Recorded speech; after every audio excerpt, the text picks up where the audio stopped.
I had just found out I was pregnant. Overwhelmed with joy. I hadn't even shared the news with my family yet. Then Jason Harris and his beastly friends violated me. After barely escaping, I immediately called the police.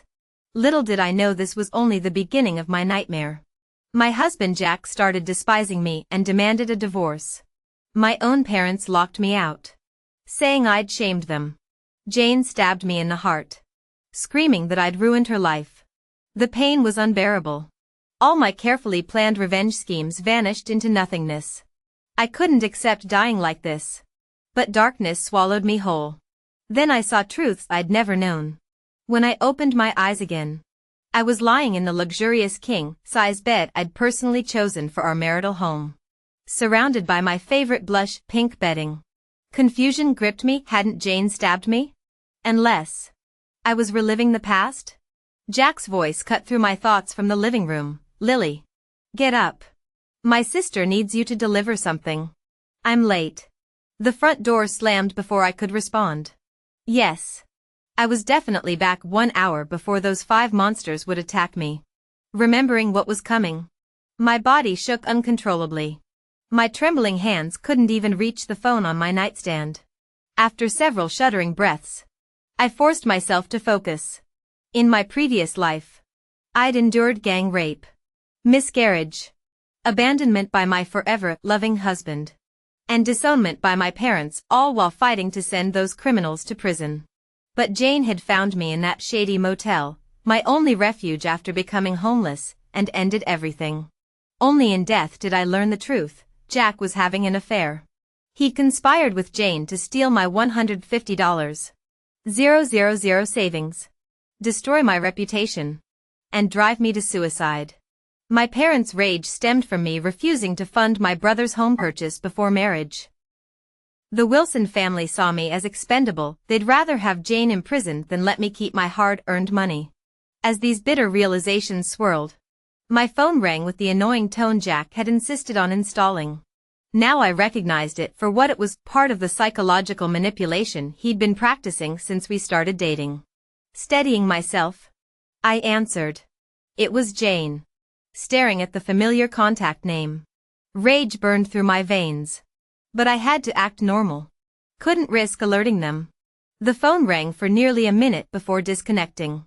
As I debated returning the call, Jane's name flashed on my screen again. She clearly wouldn't take no for an answer. I answered with a slurred voice. Jane? Her displeasure crackled through the line. It's 4 in the afternoon. Still sleeping? Not feeling well?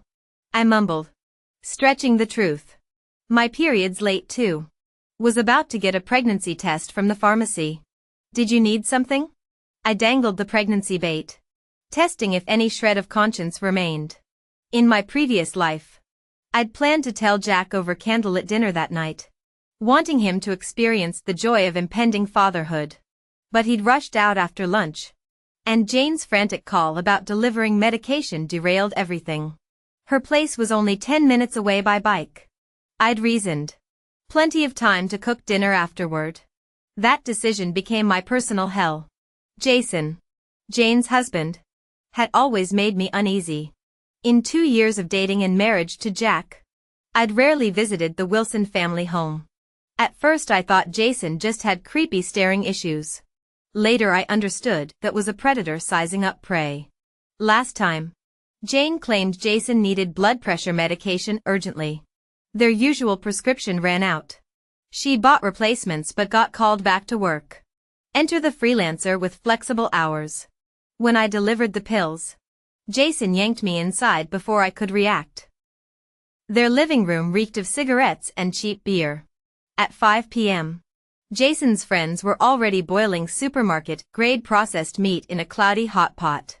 Through forced cheer I said, Jane said your blood pressure's bad. Go easy on the alcohol. Here's the meds. Gotta run. 3 steps toward freedom. Then searing pain as Jason grabbed my hair and threw me at the sofa. Leo caught me, his scarred face splitting into a leer. Easy there, Jason. Your pretty sister-in-law might bruise. The broken beer bottle in my hand shook as I rasped. Jason's family through marriage. You're all his friends, the lie tasted like ash. Even then, I knew these men saw me as fresh meat. Not Jack's wife. I believe you all just had too much to drink and acted impulsively. I have matters to attend to. Another day. I'll treat you gentlemen to whatever meal you desire, it's on me. The three equally repulsive-looking men burst into raucous laughter. Jason. Your sister-in-law's quite the character. Wants to treat us to dinner. We ain't hungry for food, we're hungry for you. Sweetheart. Once you walked through that door, forget about playing the chaste widow. Make us happy and we'll return the favor. I turned with a broken bottle in hand toward Jason. His face flushed scarlet from alcohol. Brother-in-law. I'm pregnant. Jack's going to be a father. Let me leave now and I'll pretend none of this happened. Please. His bloodshot eyes crawled over my still flat stomach like venomous serpents. His grin turned predatory. Hear that, boys? Tonight we get to taste something extra special, knocking up a pregnant chick. They took turns violating me until blood pooled between my legs. Leo finally stood up, scratching his pockmarked face. Enough. Don't want a corpse on our hands. Remember, she came here willingly. He nodded at Tom, who'd been recording the whole ordeal. Leo slapped my cheek, leering. Not bad. Little mama. Tender as spring lamb. Jason. This one's way better than your hag of a wife. We might have scraped out your kid today. But don't worry, we left you a fresh batch. Go home and wait for your bundle of joy. I don't know how I stumbled out of Jane's apartment. The elderly woman in the elevator gasped at my disheveled state, clutching my cramping abdomen. They'd stolen everything of value. Without a word, she dragged me to the police station. But those bastards were untouchable, local mob with legit businesses and powerful connections. They showed the video of my limp body being assaulted, claiming I'd consented. Said the blood was just my period. Cops gave us token lectures. Made them post laughable bail amounts. They swaggered out whistling, smirking as they passed me. Jack never came looking during those 6 missing hours. I crawled home bleeding, hoping he'd take me to the hospital. When I finally knocked, he was watching that cursed video. You disgust me. He spat from across the living room. Divorce. You cheated, get out with nothing. Even as I sobbed about the rape. About the pregnancy I'd planned to surprise him with. He stared at his phone. I collapsed on the cold floor. When I woke hours later, he hadn't moved. Whore, was all he said. But he just coldly ignored me. The next morning, he posted that video in the Wilson family group chat. Unsurprisingly, the group erupted instantly. I got verbally attacked by his entire family before his uncle. The group admin kicked me out. With no options left, I went back to my parents' house. My parents were already furious with me for using my savings for our home instead of buying my brother an apartment. On my way there, Jack had already forwarded the video to my parents and brother. He explicitly demanded divorce with me leaving empty-handed. My parents refused to open the door. Ashamed of me, my brother shouted through the door, "You harlot! How could the Addams family produce such a shameless woman? Don't you dare call yourself my sister. Get lost." Dragging my post-miscarriage body through utter despair, I felt sudden abdominal pain and struggled to the hospital. When paying, I discovered my cards were frozen from too many wrong PIN attempts. Using the last few dollars in my mobile wallet, I found a shady motel that didn't check IDs. Before I could unfreeze my accounts or recover enough to plan revenge, Jane showed up at my door under her in-law's instigation and stabbed me through the heart. Now hearing me mention potential pregnancy over the phone, Jane paused before demanding, "Really pregnant? Not just slacking off on delivering Jason's medicine?" I sweetly replied, "It's true. Sis. Why would I lie? Aren't you happy about becoming an aunt?" Jane and Jason had been childless for 13 years, publicly claiming to be dinks enjoying life. Only during my assault did I learn Jason's sterility, though he'd perfected other cruel techniques, making Jane's marriage hell. Now I secretly wished her dead. Feeling zero sympathy, she continued, "Whatever. Come get his hypertension meds first. Save your brother-in-law today. And I'll give your baby a fat red envelope later." I mentally sneered. Last life she dangled similar empty promises. Playing reluctant, I dragged out excuses before agreeing. Sluggishly dressing up, I took the electric scooter since Jack had our car. Arriving at Jane's location at 5:30 p.m. I found her fuming roadside. "What's wrong with you, Lily? You're so slow," she raged. Jason could have died waiting. Wide-eyed, I countered, "Sis, how could you think that? If it were urgent, you'd have used delivery apps. Making a pregnant woman run errands shows it's not that critical." "No?" Jane glared daggers at me. "I guess my brother's too nice for his own good. Letting you get this spoiled after being married so long. All right. Hurry up and take this to your brother-in-law. I need to get back to work." Jane shoved the plastic bag into my hands before flagging down a taxi. The blood pressure pills inside were identical to what she demanded I deliver in my previous life. She could have bought these blood pressure meds at the pharmacy near her apartment, yet insisted I play errand girl. Back then, I'd been too dense to question it. The nearby food street buzzed with dinner rush orders. Delivery guys sprinted between restaurants, their insulated boxes slung over shoulders.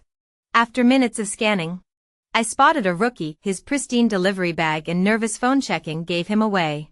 Excuse me, ma'am?" The kid blushed scarlet when I grabbed his arm. Up close, he couldn't be older than 19. I flashed the pills. "Double tip if you deliver these. Family emergency." His shoulders relaxed. Sure thing. No orders yet anyway. I recited Jane's address but paused at Jason's contact number. The delivery boy watched me scroll through empty contacts. "No family number saved? New phone." I lied. "Transferring $50. His eyes widened at the generous tip. "Keep it. Tough job." I sped off before he could protest. The bank's closed ATM ate my card. 3 discreet security cameras from the electronics market later. I nestled them among my balcony geraniums. Infrared disabled.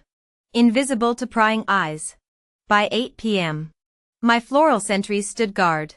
During the input period, Jack and Jane called me several times, but I didn't answer. In my previous life, Jack never called me once. Now with so many calls, he probably wants to know my whereabouts. Only after I finished preparing everything, placing a sharp fruit knife conspicuously in the living room and positioning myself at a hidden corner of the neighborhood, did I finally return Jack's call. As soon as the call connected, I spoke first before he could utter a word. "Hi, honey. I didn't hear my phone earlier while I was out. What's up?" I feigned my usual gentle tone. Jack paused before replying irritably. "What do you think? Where have you been all this time without answering? Jane said you were supposed to deliver medicine to Jason personally, but you said some delivery guy instead. Lily, do you think we're made of money?" I pretended confusion. "You know exactly how much I have. I wasn't feeling well today and didn't want to go out. It's not that expensive to send it through delivery. Besides, it's for your brother-in-law. If you're all too busy to deliver it yourselves, why get mad at me for handling it?" A faint female voice murmured on his end before Jack scoffed. "Fine. You're always right. You just lounge around all day with constant aches and pains. Where are you now? Get home. Jane left her tablet at our place, go let her in later." I adopted a wounded tone. "Honey, what's wrong today? You never raise your voice at me. I'm already home and didn't see her tablet. Maybe she left it somewhere else?" Jack forced patience into his voice. "All right, sweetheart. I was just worried when I couldn't reach you." I smirked inwardly. Worried? More like worried Jason didn't get to ambush me. Last time, I'd been unreachable from 5 p.m. until past 11 p.m. without a single concerned call. He continued. "You have no idea how frantic I was when you didn't pick up. I thought. I cut him off." "Thought what? That your stay-at-home freelancer wife ran off? Or that I'm having an affair?" I deliberately provoked him. And sure enough, Jack flew into a rage. "You dare cheat behind my back? Already planning it? If I catch you, We're divorcing. You'll leave with nothing. Huh.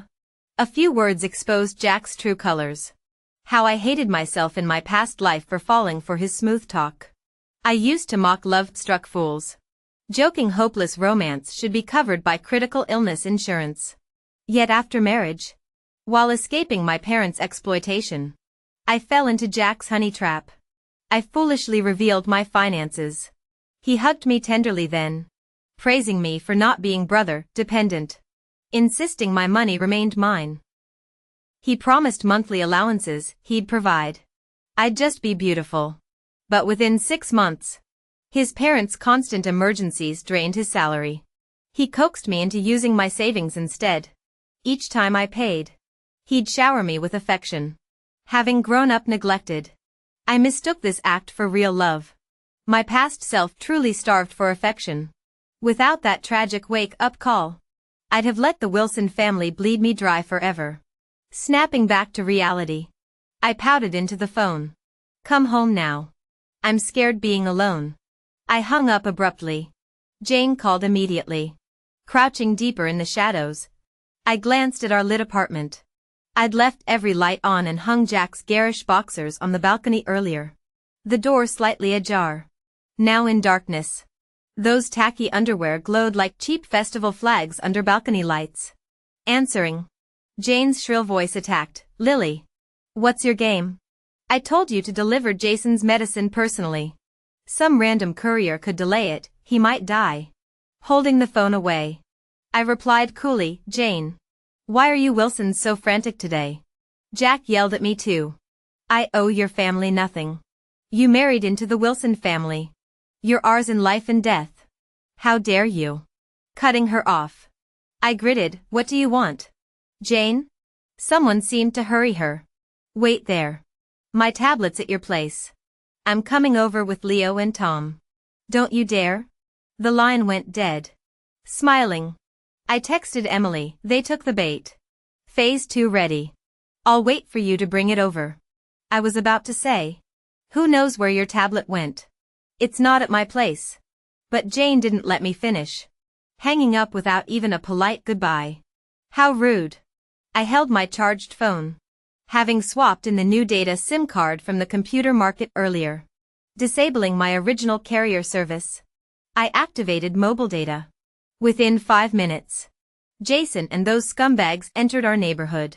My blood boiled seeing those bastards. Traumatic memories triggering involuntary tremors. Forcing deep breaths, I willed myself to stay calm. Jason led the group into our building unit. I recorded their entry. Predictably, Jane was absent. Switching to the surveillance app, I saw them barging into my home through the lush leaves of my money tree. My knuckles whitened around the phone as I screen recorded their every move. They sprawled across my imported leather sofa like they owned the place. Leo propped his filthy boots on the vintage coffee table I'd sourced from Paris, casually twirling my fruit knife. Jason prowled through the brightly lit empty rooms. Thought you said your sister-in-law was some delicate flower waiting to be plucked. Jace? Leo sneered. Where's this pregnant hottie you promised? Full of shit as usual? The 6 feet 2 inches, 220-pound brute scowled at his phone. Let me check with Jane. Maybe she went shopping. Don't have the bitch's number. Watching Jason's face darken during the call was almost satisfying. Useless whore. He exploded. Can't even handle simple tasks. Think your half-dead brother'll leave you anything? Apologizing to Leo, Jason suggested rescheduling. My bad. Man. Let me take you guys for full-service spa treatment. The drunk gang turned on him. You're just Leo's lapdog. Playing us for fools? Heard the bitch is pregnant, never had knocked up pussy before. As Jason groveled, Tom with his tobacco-stained teeth barged into my bedroom. I hurriedly opened the bedroom surveillance feed. Leo was rummaging through drawers, easily finding 3 100-gram gold bars and 2 40-gram gold bracelets from my unlocked nightstand. With gold prices skyrocketing this year, these items were now worth around $25. 000. Tom grinned greedily as he pocketed the loot, only to get caught by another scumbag entering the room. Hey, Tom. You sneaky bastard trying to keep shit from Leo? The remaining 3 thugs in the living room crowded into the bedroom at the commotion. Leo jerked his chin. Search him. See what this rat's hiding. Jason and 2 others immediately pinned Tom down, roughly patting him. Their eyes lit up when they discovered the gold. You greedy son of a bitch. Jason presented the loot to Leo like offering tribute. The drunken haze seemed to lift from Leo's face as he bared his teeth in approval, slapping Jason's shoulder. Your wife's brother-in-law's loaded. Huh? Lucky bastard. The chubby thug in skinny jeans and loafers wavered. Leo, what if that bitch calls the cops when she finds this stuff? Leo spat on the floor. The fuck you scared of? I'm tight with the police chief. We'll film ourselves fucking her later. Say she begged for it. If she even thinks about reporting us, we'll leak the video to the whole neighborhood. He kicked Tom repeatedly for trying to hoard the gold. After trashing the bedroom and only finding mine and Jack's clothes, they returned to the living room. I switched cameras to see Tom forced to kneel before the coffee table where Leo propped his filthy feet. You're gonna film us later. Charge your damn phone first. I want full HD footage of my legendary performance. Leo leered. Tom groveled, still bleeding from the beating. Don't worry, Leo. They call me the photography king. I'll make you look like a god. Leo stroked the gold bars. Smart move. Maybe we'll let you have sloppy seconds. My stomach churned watching this when Jason suddenly said, shit. I only came here twice before. Do these rich kids have security cameras? Everyone's got Nest cams these days. Check the place before we get recorded. With that, Leo stood up first and began scanning the room. Everyone except him joined the search for surveillance cameras. Even Tom, who'd been kneeling earlier. My heart leaped to my throat. What if they discovered my hidden cameras? Jason circled the room fruitlessly before collapsing back on the couch, propping his stinking feet on the coffee table like Leo. Relax. Leo. Let's wait it out. Jason said. Jane couldn't reach that bitch earlier. Probably shopping at some underground market with no signal. Stupid broad didn't even lock her damn door. Leo jingled the gold bars in his hand with a grin. Fine.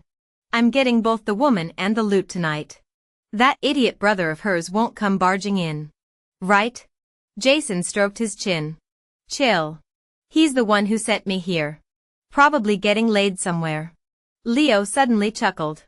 Kid's cold-blooded. Pimping out his own wife over some side piece.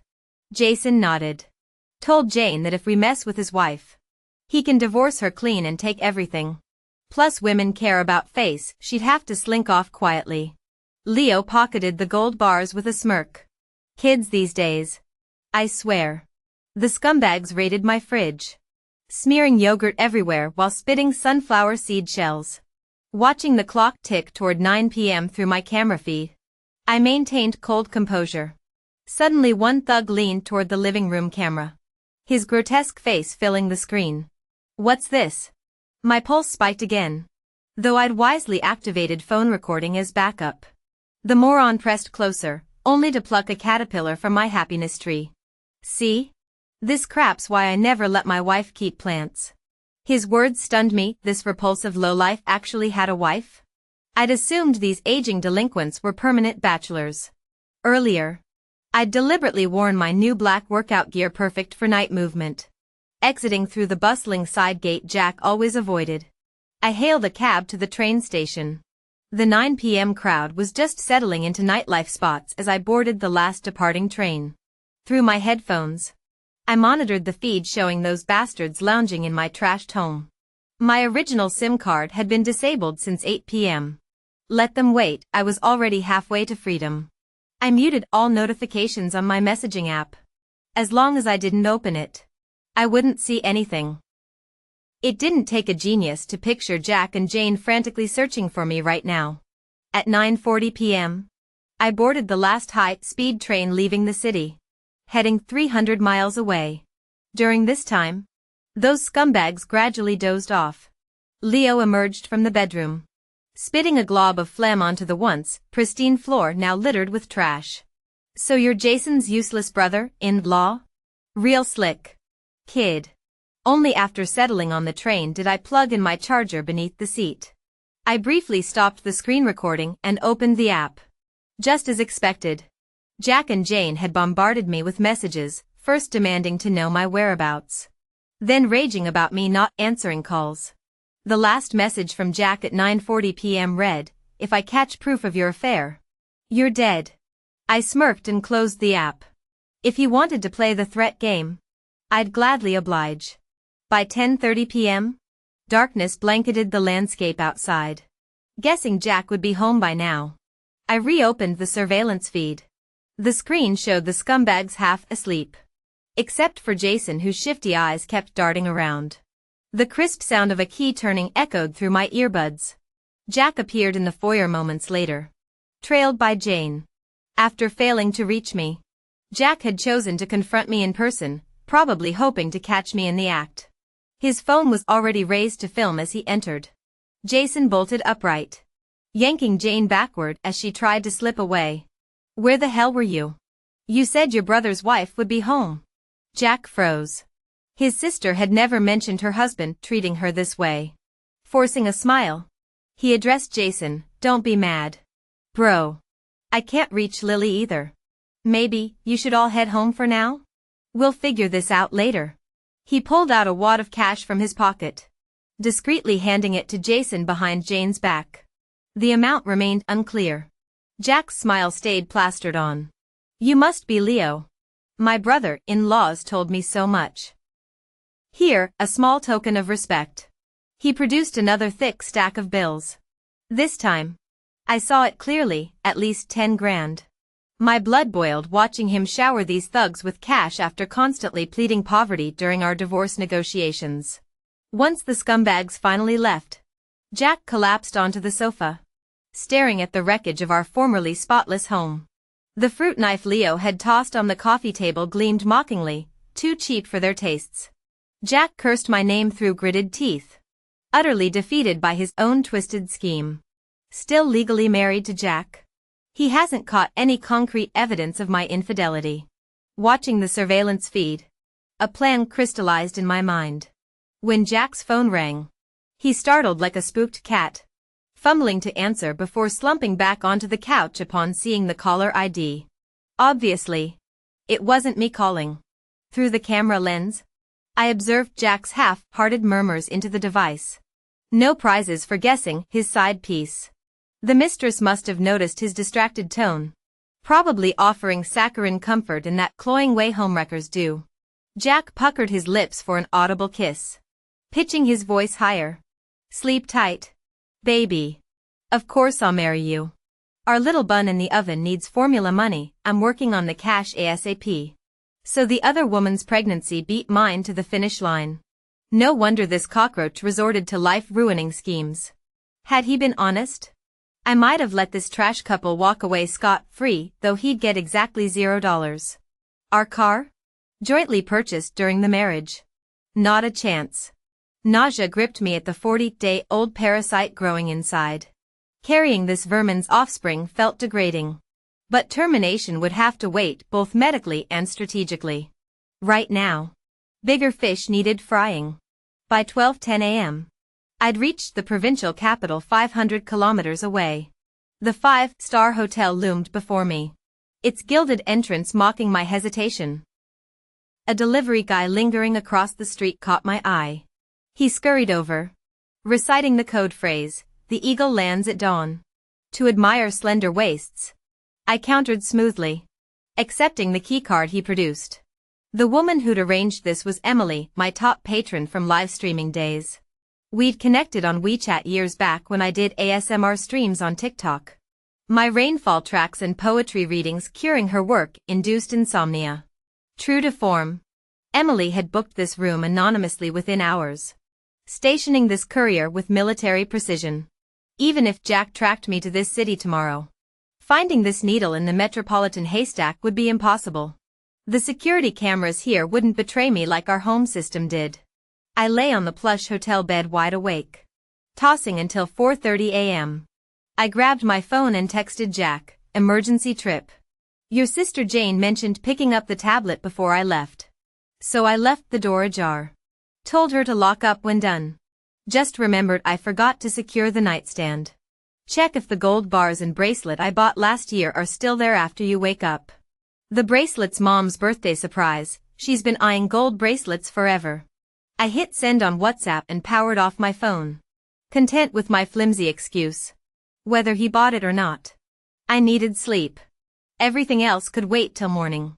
I woke at 11 a.m. to pitch darkness from the blackout curtains. Momentarily disoriented. As I fumbled for my phone, cellular data unleashed a flood of notifications. Jack had responded instantly at 4:31 a.m. with escalating fury, demands for my location. Threats about police connections tracking my ID. Ending with a screenshot of law enforcement records showing my ID used for a train ticket to the provincial capital. My lips curled. With incompetent allies like Jack. Maybe I stood a chance against those bastards and their protectors. Rootless in this world. I had nothing left to lose. Setting Jack's chat to mute. I scrolled past frantic messages from the Wilson elders straight to my top fans thread. Emily had written at 9 a.m., "Whatever's happening. I'm here to help." Pathetic how I couldn't trust childhood friends in my own city. Yet relied on this stranger. Grabbing only phone, charger, and ID. I descended to the parking garage where Emily waited in her Mercedes. The woman matched her corporate headshots, tailored blazer grazing shoulder-length chestnut hair. Complexion defying her mid-40s. "Your streams got me through countless sleepless nights." The lawyer smiled, extending a manicured hand. My instincts hummed, she was sharper than her polished exterior suggested. I showed her the first surveillance clip, thugs rummaging through Tom's pockets for stolen gold. Emily's brow furrowed. The $35,000 valuation alone makes this grand larceny. Her composure cracked when I played the second video. Rage flashed across her features before she schooled them into courtroom neutrality. "These scumbags." I scoffed. "They are indeed scum. But I only have myself to blame for not seeing clearly before marriage and marrying the biggest scumbag of them all." Emily said. "It's not your fault. Yearning for pure love and a happy marriage was never wrong. The mistake was marrying that greedy, insatiable scumbag who thought he could swallow the whole world." Emily continued in her professional capacity as a lawyer, asking me several follow-up questions before reassuring me, "With me here, you've got nothing to fear. I haven't encountered such lowlifes in years. With solid evidence. I'll have them all behind bars.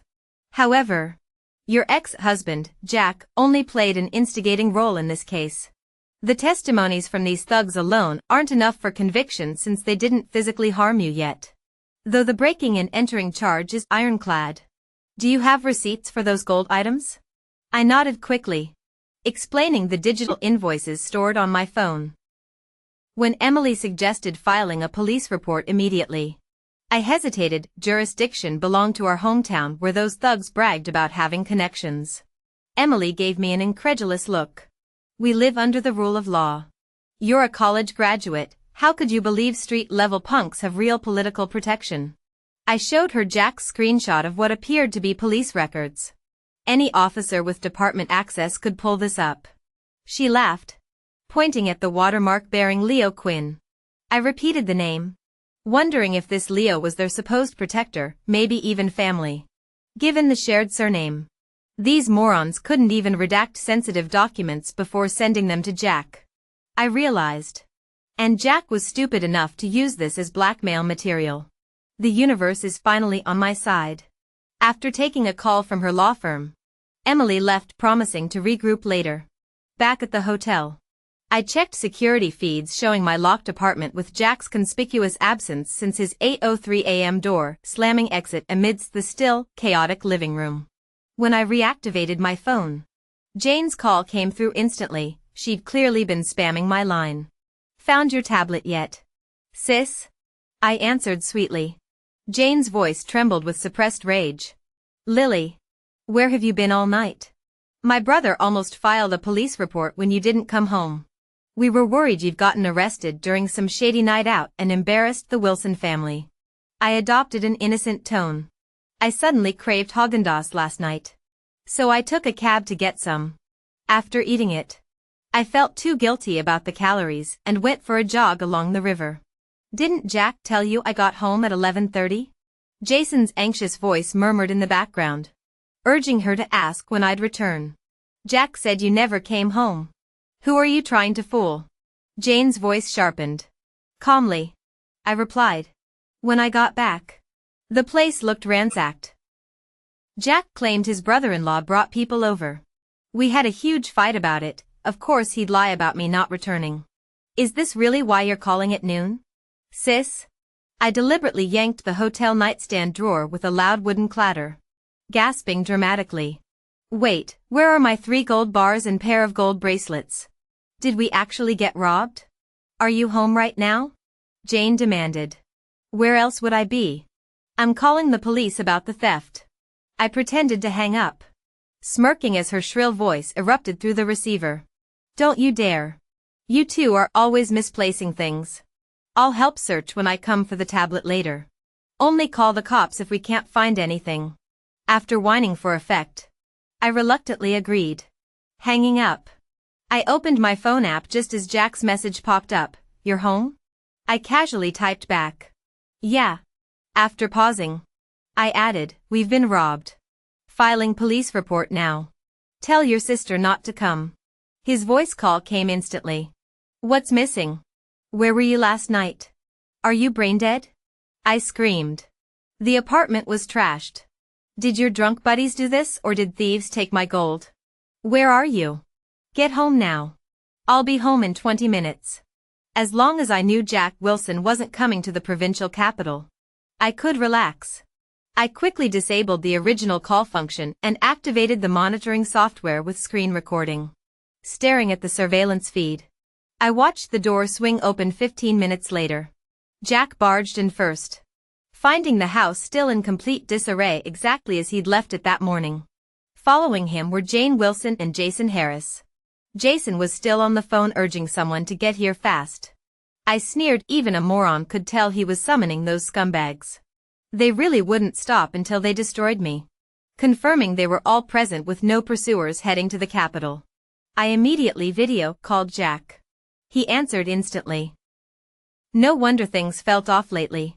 I shouted theatrically, delighting in Jason's shocked face on screen. You've been sleeping with your own sister. Jack. You're worse than an animal. I knew his habit of putting calls on speakerphone. Jack froze, glancing between Jane and Jason before sputtering. What fucking nonsense. You're the one acting weird. There's nothing between me and Jane. Oh please. I continued my performance. Your phone's full of incest novels. You even call her name in your sleep. Half-truths worked best. I'd actually glimpsed his questionable reading material before, though he'd claimed it was just curiosity. Jason's roar erupted from the speaker. Lily. Stop spreading lies. Feigning surprise. I gasped. Jason? Why are you at our place? Don't hit Jane. Even if these siblings are committing incest, I'll just divorce Jack. I won't interfere with your 3-way mess. I hung up abruptly. On the monitor, Jason backhanded Jane across the face. She cowered, pleading. Honey, believe me. It's not true. Jack, who'd resented Jason's aggressive behavior since last night but stayed quiet, now shouted. Jason, you're buying Lily's crazy story? The muscle-bound brute responded with another slap to Jane before turning his fury on Jack. So what if I hit her? My woman. I'll do whatever the hell I want. Jack felt Jason wasn't just slapping Jane's face, but his own dignity. No real man could stomach seeing his brother-in-law beat his sister right before his eyes. Jack roared something unintelligible with rage before Jason kicked him straight into the kitchen doorway. Jane finally snapped out of her daze and rushed to restrain Jason. Stop. You'll kill Jack with his frail constitution. Jason's eyes had been bloodshot since the first punch.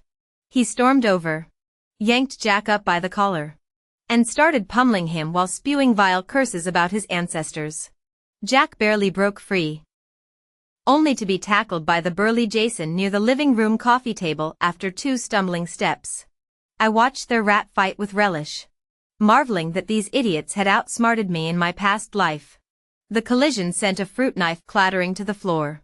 Without hesitation, Jack grabbed it and charged at Jason. Pathetic. He never stood a chance against Jason's brute strength. The blade ended up buried in Jack's own chest when Jason wrestled it away.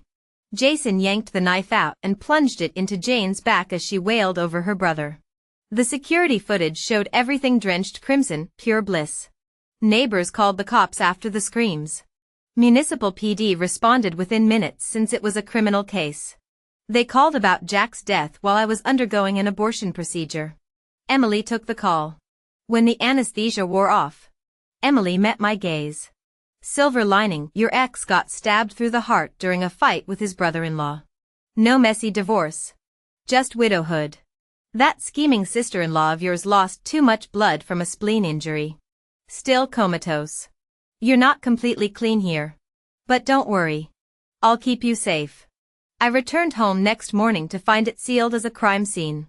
With Jason arrested and evidence clear, I invoked my rights as a victim's relative to reclaim my property, both emotional attachment and legal entitlement. Following Emily's instructions, I handed over the security footage, claiming it was for burglary prevention.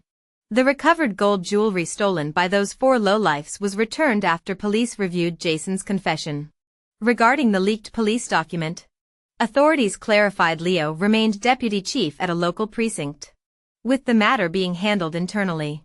As for my final heated call with Jack, what married woman wouldn't confront suspicions of infidelity? When Jack's parents came making scenes, I dialed 911. The officers arrived alongside Jack's mistress, poetic justice served cold. I stared at the woman's noticeably rounded belly, at least 5 months along. She was demanding Jack's inheritance, insisting the Wilson family acknowledge her unborn child while demanding substantial child support. Thankfully, Emily stayed by my side throughout this ordeal. All I had to do was play the grieving widow while Emily stepped forward, challenging the woman in front of police officers to provide DNA proof linking her pregnancy to Jack. Hiding behind Emily, I pretended to sob quietly. Though I managed to squeeze out a few tears, I could barely suppress my inner triumph. Thank God I'd cremated Jack's remains and prepared thorough financial documentation separating our assets. My premarital savings of $150, 000, 3 gold bars, and matching bracelets remained untouched. Our marital assets only included the crime scene house and a $10, 000 commuter car. Under state law, I'd inherit half the marital property outright as childless surviving spouse. The remaining half would be split with Jack's parents. Though realistically, who'd buy a murder house? The car dealership only offered $2, 000, which I accepted immediately. For show, I publicly handed the cash to my in-laws at the hospital atrium surrounded by witnesses. Beyond this theatrical display, I owed them nothing. Spousal support obligations legally ended with Jack's death. After relocating cities, my biological family came sniffing around like bloodhounds, demanding money for my deadbeat brother's mortgage. Sorry, not happening in this second chance at life. New city, new number, fresh start. 2 months later, I logged on for my first late-night live stream. Right on schedule. My top supporter appeared in the chat.